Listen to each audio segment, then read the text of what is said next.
My name is Belange Presilus, and this is my Be Revealed birthing story. This story is important for me to share.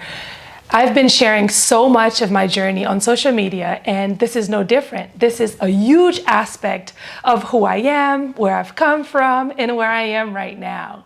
My birthing story. Now, I was born with a rare condition called Klippel Trenaunay. 1 out of 100,000 people are affected by this condition.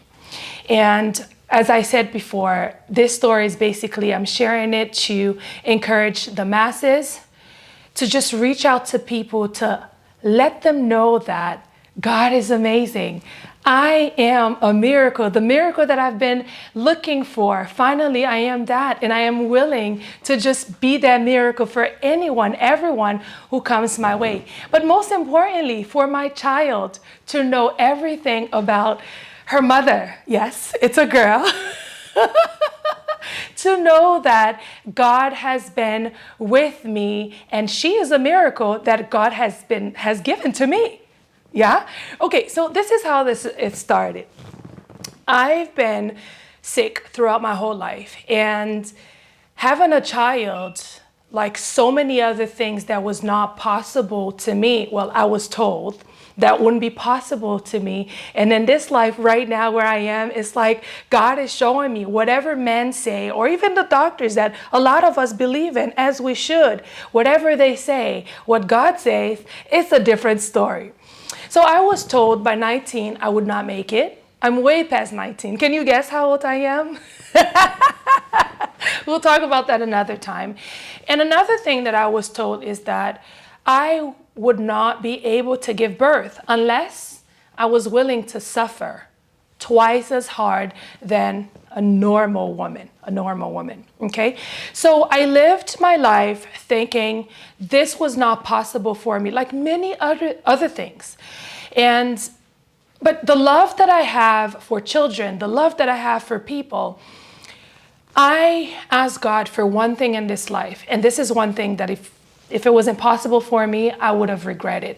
But then again, I know God would provide either way. I live my life being obedient, or at least trying to be obedient. I'm not always the most obedient person to God, rather, but I tried my best. So when this journey came about, my purpose was revealed to me, but that's a whole other story. If you've been following me on social media, you would understand where this is all coming from and why it's important.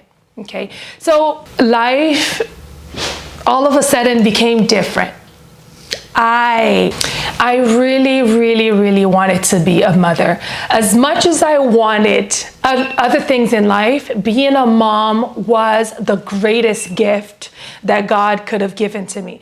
I mean, I dream of it. I breathe being a mom. And just for the fact that I was told it was not possible for me, or it would be so hard, I lived my life thinking, okay, maybe not. As I was aging and my condition was getting worse and worse, I thought it was not going to happen.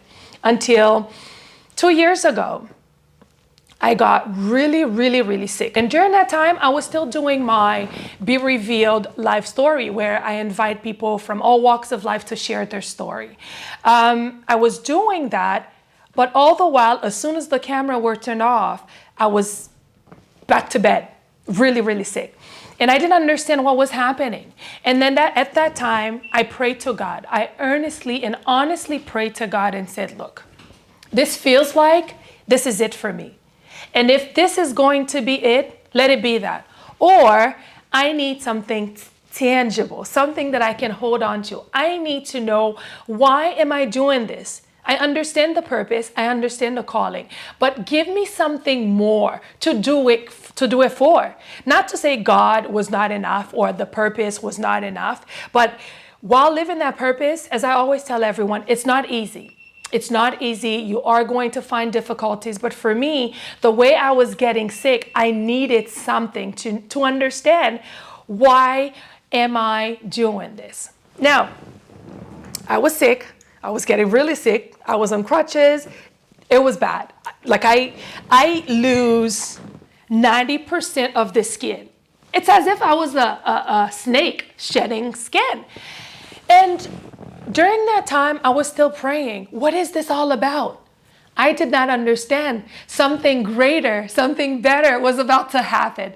I never really got to share this story, but now all of you are hearing it out from me, from the source. And this is why it's important, because when my daughter grows up, I need her to understand who her mother is or was. Things happen in life. I don't know how long I get to live, but in that moment, honey, I need to record everything so she knows her mom was salad. Okay, back to the story.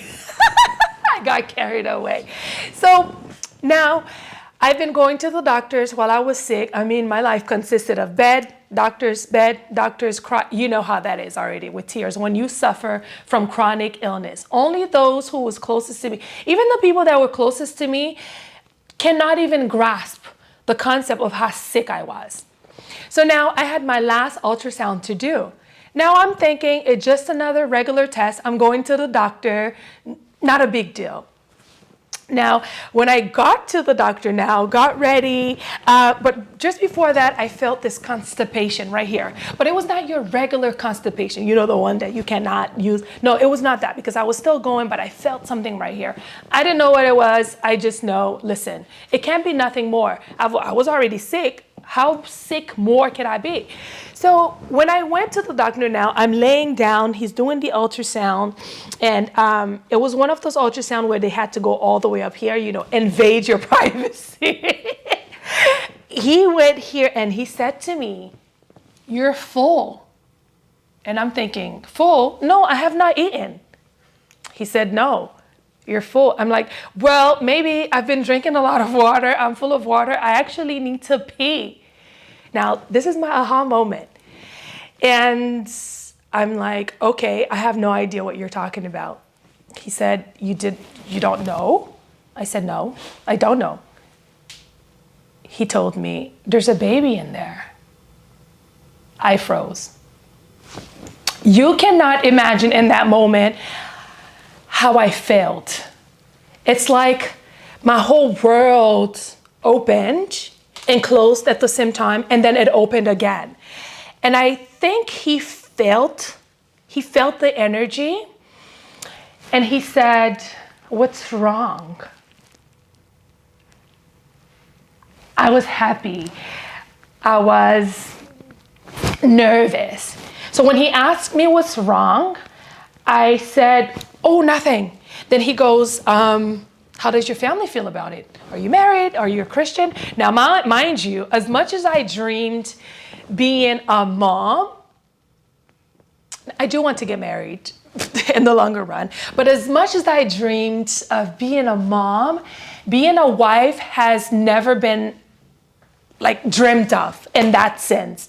I mean, I do picture myself as being, you know, but so when he asked me that, first thing that came to mind was, oh, my Christian parents, but my mom especially. But I thought, no, this is my moment. God has given me something that I thought all these years was not possible for me. And it's a joy. Babies are a gift from God. And if it wasn't meant for me, if God wasn't planning on trusting me with the greatest job in the world, this wouldn't happen. And in that moment, I said, no, nothing's wrong. And he said, did you know? And I said, no, I did not know. So he goes, well, don't say anything. Just go to the emergency room when I'm done and then get tested. Then you can be on your way. So I thought, perfect. Now, after all of this was said and done, I, in that moment, made up my mind to be the best mommy I could possibly be. I believe I became a mom in that instant. So anything I did, I thought about my unborn child. Everything I thought about, it was all about my unborn child. My pain, the sickness, it was no more.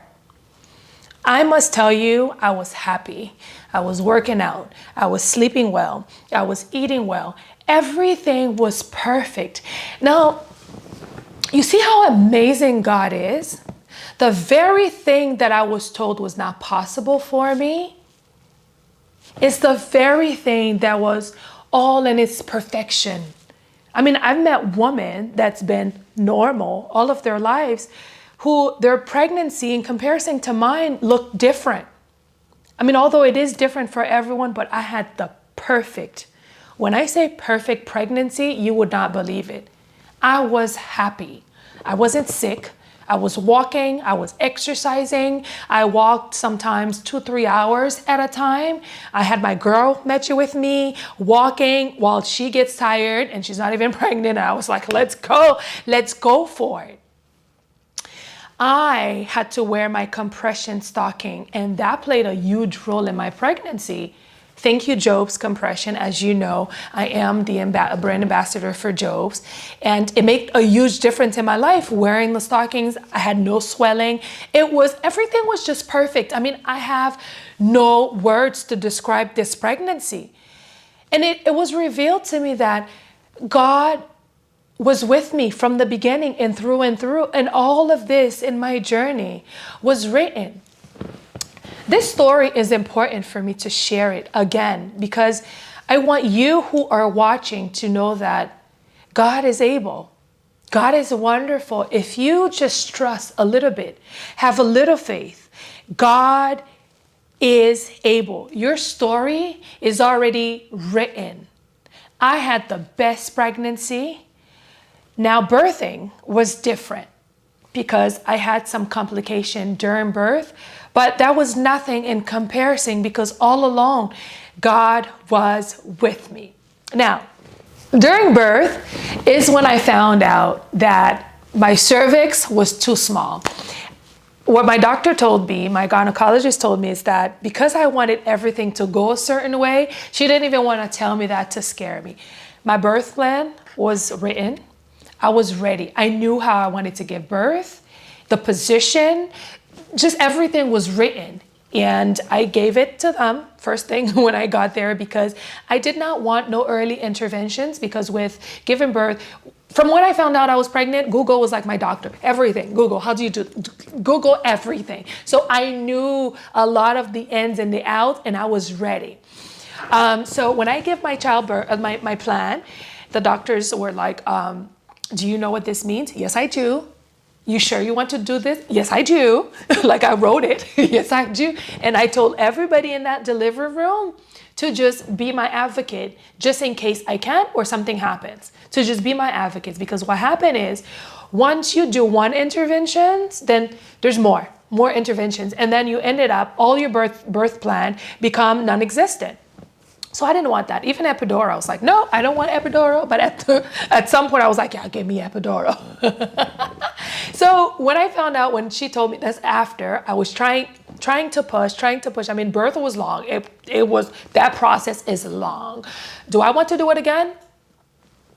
Well, if God grants me another chance, because it's wonderful here. Like I'm happy, I'm glowing. So it was hard. It was hard. We got to the point where the nurses were tired. The doctors were like, okay, so let's do C-section. But that was not part of my birth plan. And that was not part of the plan that I told God that I wrote. So I knew I did not want a C-section, because it would be so much important for me to just push. I wanted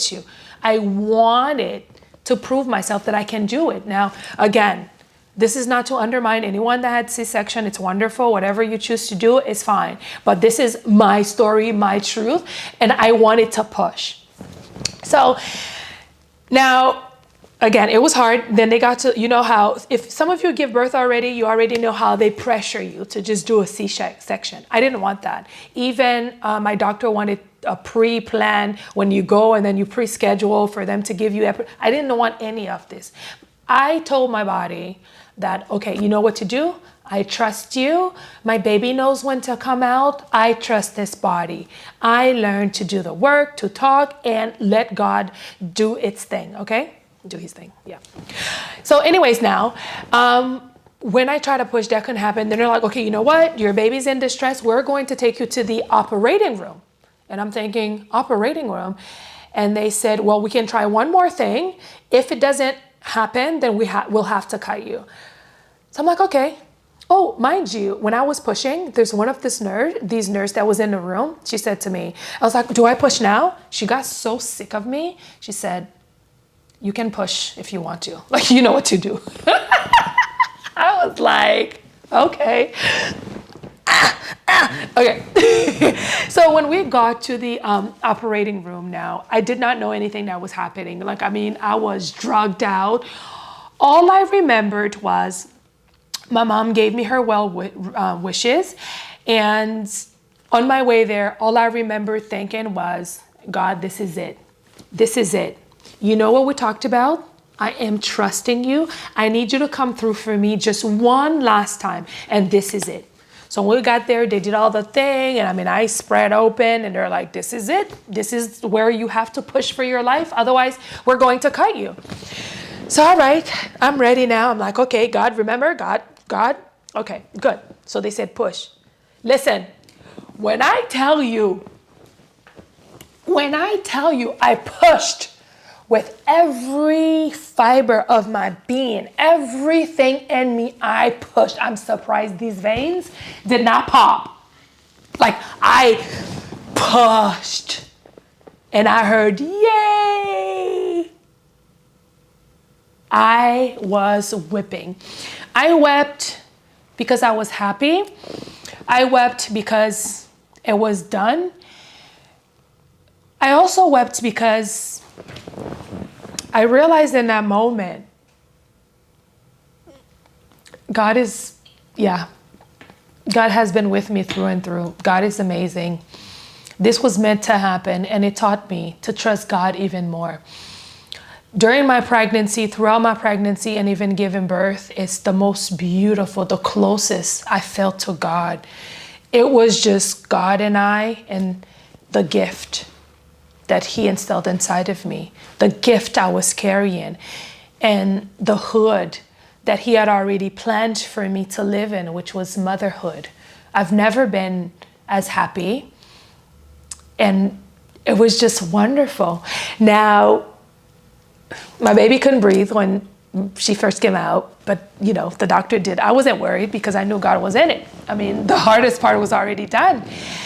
Now, when they wheeled me back in the room, is then I found out. I'll tell you a little bit about my mom. My mom has always been a praying woman, and throughout our lives, she's on her knees 24/7. It's a wonderful thing when you have a praying parent, and my mom is that. When I got back in the room, and then we gave my mom the good news, and that's when I found out. As soon as I left the room, my mom went in that bathroom. She was on her knees in that washroom stall, just praying. So I was not alone. I was not alone. Now the story continues. I just wanted to share that aspect when it comes to my story, that if you are going through something, whatever it is, whether you were born with a rare condition or you're going through something, you're praying for this to happen to you, for God to bless you with whatever, especially a child, keep the faith, keep praying, keep wishing, keep hoping. God is able. God is still in the miracle business. And I'm saying this, I'm sharing all this to also tell you that whatever the doctors, your friends, your family might say, God has the final say. The story in my journey continues, and I hope you can join me. I hope you can continue to follow. And I welcome everyone, and I hope my story does reach out to you and give you some sort of hope. It's a lot that I will be sharing with you. I will continue to share. But remember the most important part, to trust God. Trust God and obey. Trust God and obey. Whatever men might say, God always has the final say. And don't forget, to be revealed, always put your best foot forward.